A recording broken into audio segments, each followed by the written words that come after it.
हाय दोस्तों, मैं प्रयागराज शर्मा। मैं आज बात करूंगा granular surface layer GSP material part 3 के बारे में। दोस्तों, पार्ट 2 में मैंने बताया कि स्पीडिंग और कॉम्पैक्शन कैसे लगते हैं। तो कॉम्पैक्शन जो भाग जो है, कॉम्पैक्शन किस प्रकार से करना है, रोलर से रोलिंग किस प्रकार से करनी है जीएसपी लेयर के ऊपर, तो उसके बारे में इसमें कुछ डिटेल्स दी हुई हैं। तो आप देखेंगे इसमें लिखा हुआ है सेक्शन 400 में कि each pass of the roller shall uniformly overlap not less than 1/3 of the track made in the preceding pass. During rolling, the grade and cross fall camber shall be checked, and any high spots or depressions which become apparent corrected by removing or adding fresh material.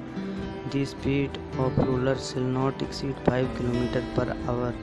तो दोस्तों, इसमें कहा गया है कि जो roller का प्रत्येक पास होगा वो पहले के पास में बने ट्रैक के कम से कम 1/3 हिस्से का समान रूप से ओवरलैप करेगा। जो पहला पास रहेगा वो दूसरे जो पहले उसके पहले जो पास मार दिए गए हैं, तो उसके पास के ऊपर जो बने हुए ट्रैक के कम से कम 1/3 हिस्से का समान रूप से ओवरलैप करेगा। और रोलिंग के दौरान ग्रेड और क्रॉस फॉल कैम्बर की जांच की जाएगी, उसमें कि उसका रोलिंग के दौरान जो है उसका कैम्बर प्रॉपर मिल रहा है या नहीं मिल रहा है, वो भी क्रॉस चेक किया जाएगा, लेवल चेक किया जाएगा, उसकी जांच चेक की जाएगी कैम्बर की।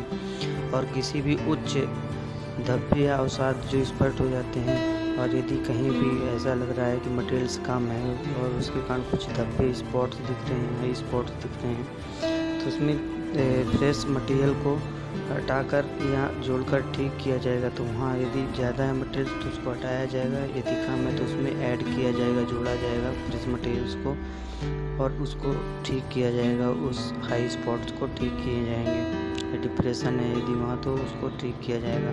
और रोलर की जो गति रहेगी वो 5 किलोमीटर प्रति घंटे से अधिक नहीं होगी। जो रोलर की स्पीड रहेगी वो 5 km/h के से ज़्यादा हम नहीं बढ़ाएंगे। इसके हिसाब से हमको रोलिंग करना है दोस्तों साइड में। इसके बाद इसमें बताया है कि rolling shall be continued till the density achieved is at least 98% of the maximum dry density for the material determined as per IS 27 Part 8. The surface of any layer of material on completion of compaction shall be well closed, free from movement under compaction equipment and from compaction plants. Rise, cracks or loose materials, all loose, segregated or otherwise defective areas shall be made good to the full thickness of layer and recompacted. तो दोस्तों, इसमें कहा गया है कि rolling तब तक जारी रखी जाएगी जब तक कि प्राप्त डेंसिटी जो है IS 27 Part 8 के अनुसार निर्धारित मटेरियल के लिए जो अधिकतम शुष्क घनत्व मतलब मैक्सिमम ड्राई डेंसिटी है का कम से कम 98% ना हो। जब तक उसका जो कॉम्पैक्शन 98% तक नहीं आ जाता है IS 27 Part 8 के अकॉर्डिंग, जब हम FDD free dry density test करेंगे तो उसमें यदि कॉम्पैक्शन हमारा 98% तक नहीं आ जाता है, तब तक हमको रोलिंग जो है वो जारी रखना है। और कॉम्पैक्शन के पूरा होने पर मटेरियल की किसी भी परत की सतह अच्छी तरह से बंद होनी चाहिए। कॉम्पैक्शन पूरा होने पर उस मटेरियल्स को वहाँ पूरी तरह से बंद कर दिया जाएगा ताकि उसमें कोई भी ट्रैफिक ना चल सके। और कॉम्पैक्शन उपकरण के तहत और कॉम्पैक्शन विमानों या लकीरों या दरारों या लूज मटेरियल से मुक्त होना चाहिए। वहाँ कोई भी ऐसा लूज मटेरियल से नहीं होना चाहिए जब कॉम्पैक्शन किया जाए। तो यदि वहाँ बम्पिंग आती है तो बम्पिंग को हटाकर उसको सही करके और फिर से कॉम्पैक्शन किया जाना चाहिए। और सभी जो लूज और अलग अन्यथा दोषपूर्ण चित्रों को लेयर की पूरी मोटाई थिकनेस के लिए अच्छा बनाया जाएगा और फिर से उसे कॉम्पैक्ट किया जाएगा। तो कोई भी यदि कम बम्पिंग जैसा यदि कुछ भी आता है वहाँ उसको हटाकर और फिर से वहाँ बढ़िया से उसको स्मूथ बनाया जाएगा और कॉम्पैक्शन किया जाएगा। इस प्रकार से इसमें हम देख सकते हैं कि हमको कितना कॉम्पैक्शन चाहिए। 98% कॉम्पैक्शन चाहिए, उसके बारे में इसमें बता दिया गया है। इसके बाद दोस्तों आप देखेंगे क्लॉज 401.4 में surface finish and quality control of work. The surface finish of construction shall conform to the requirements of clause 902 control on the quality of materials and works shall be exercised by the engineer in accordance with section 900। तो इसमें कहा गया है कि जो surface finish करना है हमको, भूतल खत्म और काम का गुणवत्ता नियंत्रण करना, जो सरफेस को फिनिश करना है, तो उसमें बताया गया कि निर्माण का सतही परिष्करण क्लॉज 902 की आवश्यकताओं के अनुरूप होगा, जो कि सरफेस का फिनिश जो हम फिनिश करेंगे सरफेस को कंस्ट्रक्शन करके, तो वो क्लॉज 902 की आवश्यकताओं के अनुरूप होगा। और मटेरियल और कार्यों की गुणवत्ता जो है पर नियंत्रण क्लॉज 900 के अनुसार इंजीनियर द्वारा प्रयोग किया जाएगा, जो सेक्शन 900 में दिया गया है कि इसमें कौन कौन सी हमको क्वालिटी मटेरियल्स की क्वालिटी चेक करना, क्वालिटी ऑफ कंट्रोल में जितनी भी टेस्टिंग बताई गई है 900 सेक्शन 900 में, उन सभी टेस्टिंगों को हमको जिसमें की जो भी टेस्टिंग है वो टेस्टिंग यहाँ फॉलो की जाएंगी। इसके बाद दोस्तों इसमें क्लॉज 401.5 में लिखा हुआ है अरेंजमेंट फॉर ट्रैफिक, यातायात की व्यवस्था अरेंजमेंट करना। During the period of construction arrangements for the traffic shall be provided and maintained in accordance with clause 112। तो निर्माण की अवधि के दौरान यदि यातायात की व्यवस्था जो है वो क्लॉज 112 के अनुसार प्रदान की जाएगी और बनाए रखी जाएगी। जो क्लॉज 112 है उसमें जैसा भी बताया गया है उसमें डाइवर्जन देकर या कि वहाँ जो भी है दूसरे स्थान से भी हम ट्रैफिक को डाइवर्ट कर सकते हैं। तो इस प्रकार से उसमें जो भी दिया गया है क्लॉज 112 के अनुसार यातायात की पूरी व्यवस्था की जाएगी कि यातायात को कोई परेशानी ना हो और हमारा निर्माण कार्य भी अच्छी तरह से चल सके। तो इसके बारे में इसमें बताया गया। इसके बाद क्लॉज 401.6 में आप देखेंगे तो मेजरमेंट फॉर पेमेंट के बारे में बताया गया कि जो हम पेमेंट करते हैं तो उसका मेजरमेंट किस तरह से करना है, उसके बारे में इसमें जो है डिटेल्स दी हुई हैं दोस्तों। तो आप देखेंगे क्लॉज 401.6 तो इसमें लिखा हुआ है मेजरमेंट्स फॉर पेमेंट के बारे में। Granular sub base shall be measured as finished work in position in cubic metre. तो इसमें कहा गया है कि जो हम ग्रेनुअल सब बेस या दानेदार उपाधार के लिए जो कॉन्ट्रैक्ट यूनिट रेट तय किए गए हैं उन्हें पूर्ण मुआवजे सहित आवश्यक संचालन के लिए पूर्ण भुगतान होगा।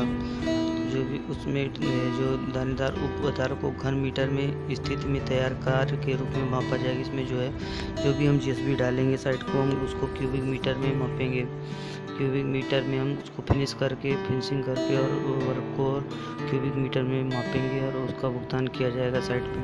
इसके बाद the protection of edge of granular sub base extended over the full formation as shown in the drawings shall be considered incidental to the work of providing granular sub base and as such no extra payment shall be made for the same.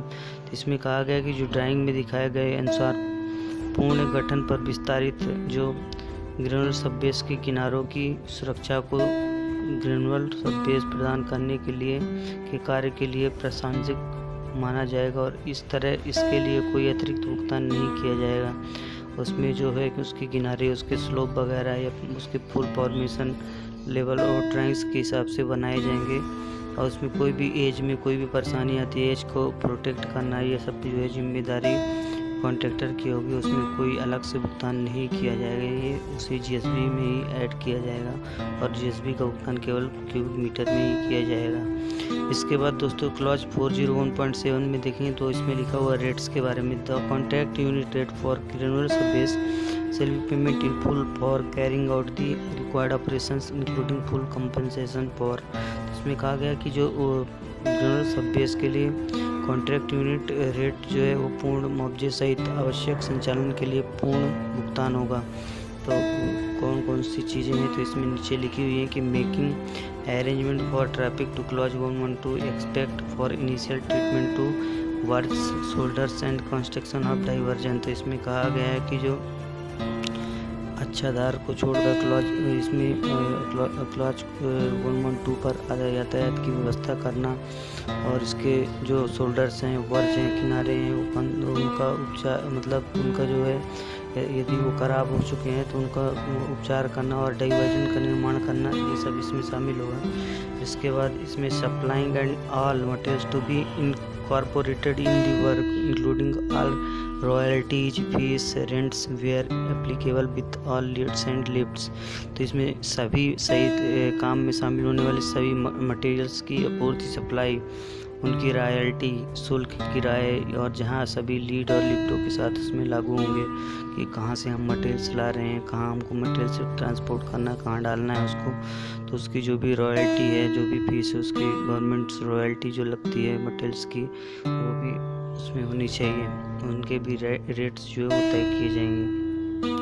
इसके बाद all labour, tools, equipments and incidentals to complete the work to the specifications. तो इसमें कहा गया है कि काम को पूरा करने के लिए सभी श्रम उपकरण और टूल्स जो है, आकस्मिक विशेष विवरण जो है वो सभी इसमें शामिल होंगे। और carrying out the work in part width of road where directed and, इसमें जहाँ निर्देशित हो वहाँ सड़क की आंशिक चौड़ाई में कार्य करना तथा इसमें carrying out the required test for quality control, गुणवत्ता नियंत्रण के लिए आवश्यक टेस्ट करना इसमें शामिल होगा। तो इन सब में जो भी गुणवत्ता नियंत्रण के लिए, इसमें क्वालिटी कंट्रोल के लिए जो भी उचित टेस्ट हैं इसके जीएसबी के ग्रेनुलर सब बेस के, तो वो सभी टेस्ट इसमें किए जाएंगे, उनके भी रेट्स तय किए जाएंगे। तो इसके बारे में पूरी डिटेल्स इसमें दोस्तों बताई गई है। तो इस तरह से आप देखेंगे तो पार्ट 3 में ये बताया गया है कि हमको कॉम्पेक्शन कितना रखना है। साइड पे जो ग्रेनुलर बेस हम तैयार करेंगे, जीएसबी लेयर जो तैयार करेंगे, तो उसमें कॉम्पेक्शन जो है वो 98% रखना है। और जब हम रोलिंग करेंगे तो रोलिंग करने के दौरान जो रोलर की स्पीड होगी, रोलर की स्पीड 5 किलोमीटर प्रति घंटे से अधिक नहीं होगी। तो इस चीज़ को भी ध्यान देना है। ये ऐसे क्वेश्चन हैं दोस्तों जो इंटरव्यू में पूछे जाते हैं कि रोलिंग के दौरान के रोलर की स्पीड कितनी होनी चाहिए, तो 5 किलोमीटर प्रति घंटे से अधिक नहीं होगी। और कॉम्पेक्शन कितना होना चाहिए जीएसबी का, तो 98% कॉम्पेक्शन होना चाहिए। मैक्सिमम टायर डेंसिटी का 98% कॉम्पेक्शन जो है जीएसबी का होना चाहिए। तो ये चीज़ इसमें दिया गया, ये सभी चीज़ें इंटरव्यू के कुछ उसमें पूछी जाती हैं। और क्लॉज 112 में क्या दिया हुआ है, यातायात उसमें ये बताया गया